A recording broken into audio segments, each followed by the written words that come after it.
ಈ ಬೊಮ್ಮವಾರ VSSN ಚುನಾವಣೆಯಲ್ಲಿ ನಮ್ಮ JDS ಮತ್ತು BJP ಮೈತ್ರಿಯಾಗಿ ಎರಡೂ ಪಕ್ಷದ ಮುಖಂಡರು ಮತ್ತು ಹಿಂದೆ ನಮ್ಮ ಈ ಸೊಸೈಟಿಯ ನಿರ್ದೇಶಕರಾದಂಥವರು ಮತ್ತು ನಮ್ಮ ಈ ಸೊಸೈಟಿ ವ್ಯಾಪ್ತಿಗೆ ಬರ್ತಕ್ಕಂಥ ಎಲ್ಲ ಗ್ರಾಮದ ನಮ್ಮ ಪಕ್ಷದ ಮತ್ತು BJP ಪಕ್ಷದ ಮುಖಂಡರುಗಳು ಒಗ್ಗಟ್ಟಾಗಿ ಈ ಚುನಾವಣೆಯನ್ನು ಎದುರಿಸೋದಕ್ಕಾಗಿ ಬಂತು.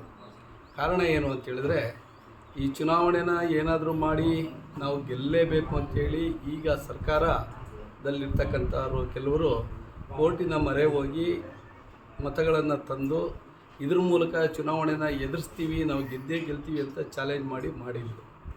ಆದರೆ ಈ ಒಂದು VSSN ಸೊಸೈಟಿ ವ್ಯಾಪ್ತಿಯಲ್ಲಿರ್ತಕ್ಕಂಥ ರೈತರುಗಳು ಮತ್ತು ನಮ್ಮ ಪಕ್ಷದ ಕಾರ್ಯಕರ್ತರು ಎಲ್ಲರೂ ಕೂಡ ಸದಸ್ಯರುಗಳು ಕೂಡ ಒಗ್ಗಟ್ಟಾಗಿ ಈ ಚುನಾವಣೆಯನ್ನು ಎದುರಿಸಬೇಕು ಅಂತೇಳಿ ತೀರ್ಮಾನವನ್ನು ಮಾಡಿ ಎಲ್ಲರೂ ಕೂಡ ನಮ್ಮ ಪಕ್ಷಕ್ಕೆ ಅಭೂತಪೂರ್ವವಾದಂಥ ಬೆಂಬಲವನ್ನು ಕೊಟ್ಟು 11 ಸೀಟ್ಗಳನ್ನು ಜಯಗಳಿಸಿದ್ದೀವಿ.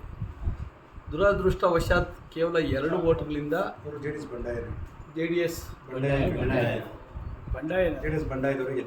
ಬಂಡಾಯ ಅಭ್ಯರ್ಥಿನ ಬೆಂಬಲಿಸಿದರೆ ಕೇವಲ 2 ವೋಟ್ಗಳಿಂದ ಅವರಿಗೆ ಮುಂದಿನ ದಿನಗಳಲ್ಲಿ ಇನ್ನೂ ಹೆಚ್ಚಿನ ಒಂದು ಜವಾಬ್ದಾರಿ ಸಿಗುತ್ತೆ ನಮ್ಮ ಪಕ್ಷದ ವತಿಯಿಂದ.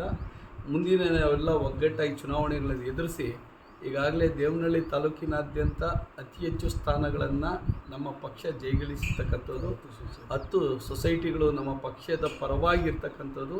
ತಾಲೂಕಿನ ಜನತೆ ನಮ್ಮ JDS ಪಕ್ಷದ ಮೇಲೆ ಇಟ್ಟಿರ್ತಕ್ಕಂಥ ಪ್ರೀತಿ, ವಿಶ್ವಾಸ, ನಂಬಿಕೆಯನ್ನು ಉಳಿಸ್ಕೊಳ್ಳುವಂಥ ಕೆಲಸವನ್ನು ನಮ್ಮ ಈ ಒಂದು ಸೊಸೈಟಿಯ ಅಧ್ಯಕ್ಷರಾಗಿ ಆಯ್ಕೆಯಾಗಿರ್ತಕ್ಕಂಥ ನಮ್ಮ ಯುವಜನತಾ ದಳದ ಅಧ್ಯಕ್ಷರು ಮತ್ತು ನಮ್ಮ ಆತ್ಮೀಯ ಸ್ನೇಹಿತರಾದಂಥ ರವಿಕುಮಾರ್ ಅವ್ರಿಗೆ, ಮತ್ತೊಬ್ಬರು ಈಗ ತಾನೇ ಉಪಾಧ್ಯಕ್ಷರಾಗಿ ಆಯ್ಕೆಯಾಗಿರ್ತಕ್ಕಂಥ ಶಕುಂತಲಾ ಮೇಡಮ್ ಅವರು, ಎಲ್ಲ ಸದಸ್ಯರುಗಳು ಉತ್ತಮವಾದಂಥ ಸೇವೆಯನ್ನು ಸಲ್ಲಿಸಿ ಪ್ರಾಮಾಣಿಕವಾಗಿರ್ತಕ್ಕಂಥ ರೈತರ ಸೇವೆಗಳನ್ನು ಮಾಡಿ ಇನ್ನೂ ಹೆಚ್ಚಿನ ಬ್ಯಾಂಕಿನ ಅಭಿವೃದ್ಧಿಯನ್ನು ಮಾಡಿ, ಹೆಚ್ಚಿನ ಬ್ಯಾಂಕ್ನ ವಹಿವಾಟನ್ನು ಮಾಡಿ, ಹೆಚ್ಚಿನ ಜನರಿಗೆ ಸಾಲವನ್ನು ನೀಡಿ ಈ ರಾಜ್ಯದಲ್ಲಿ ಮತ್ತು ಈ ತಾಲೂಕಿನಲ್ಲಿ ಮತ್ತು ಈ ಜಿಲ್ಲೆಯಲ್ಲಿ ಅತ್ಯುತ್ತಮ ಬ್ಯಾಂಕ್ ಪ್ರಶಸ್ತಿಗೆ ಒಳಗಾಗಬೇಕು ಅಂತೇಳಿ ನಾನು ಎಲ್ಲ ಸದಸ್ಯರುಗಳು, ನಮ್ಮ ಪಕ್ಷದಿಂದ ಆಯ್ಕೆ ಆಗಿರ್ತಕ್ಕಂಥ ಚುನಾಯಿತ ಪ್ರತಿನಿಧಿಗಳಿಗೂ ಮತ್ತು ಅಧ್ಯಕ್ಷರು ಉಪಾಧ್ಯಕ್ಷರುಗಳಲ್ಲಿ ನಾನು ಮನವಿಯನ್ನು ಮಾಡ್ಕೊತೀನಿ.